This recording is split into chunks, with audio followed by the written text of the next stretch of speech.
අසයිවා කාලෙ. ආයිවා කාලෙකින් තමයි මොකද? කවුරු බෝලේ දැම්මත් මගේ අතේනේ බෲනෝ බැට් එක තියෙන්නේ. මං එපා 6 එක ගහන්න. හොඳ සෙල්ලම් එළි වෙන ජාමෙට නිසා උඩපල ගත්තත් වට්ටක්කා, බිමපල ගත්තත් වට්ටක්කා.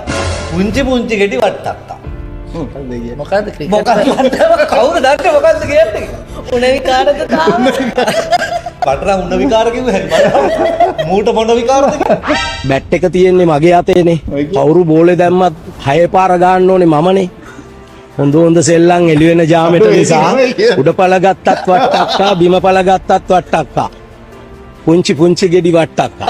ඒ කියන්නේ මගේ දෙක නැතුව කුමන පක්ෂයකටවත් නගරාධිපති තෝරන්න බෑ. මගේ දෙක කොළඹ මහනගර සභාවේ ඇත්තටම නගරාධිපතිතුමා විය යුත්තේ මමයි. නගරාධිපති තවමත් එළියේ. රේස් එක ඉබ්බයි ආවගේ රේස් එක වගේ තමයි මේ. තව කියලා හාව අයියෙන් දුවනවා ඉබ්බයි මින් යනවා. මම ඉබ්බා කියලා හිතා ගන්නකො. ඉබ්බා කියලා හිතා ගන්න හරි. මම ඉබ්බා කියලා හිතා ගන්න ආව අයියෙන් දුවන ඉබ්බා ඉමින් යනවා. මේ මූට ඡන්ද දීපියෝ මොය මූගාව තියනවා කියන බැට් එක උදුරකට ඔළුවට ගහගන්න ඉන්නවා.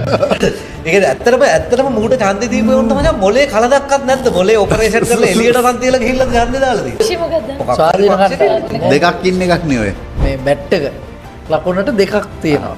ඒ දෙක වෙන්න ඇති මේ බැට් එක කියන්නේ බැට් එක ගැන කියන්නේ බැට් එක තියෙන්නේ බැට් එකේ පිට අරගෙන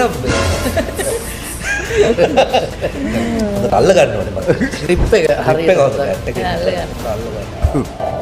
එක එක ප්ලැට්ෆෝම් වලින් පනවලා තියෙන අටෝ රාශියක් ලිමිට්ස් වලින් ගැලවිලා අන්ලිමිටඩ් ඩාටා එකක් ගන්න. slvlog.live අදම සබ්ස්ක්‍රයිබ් කරන්න.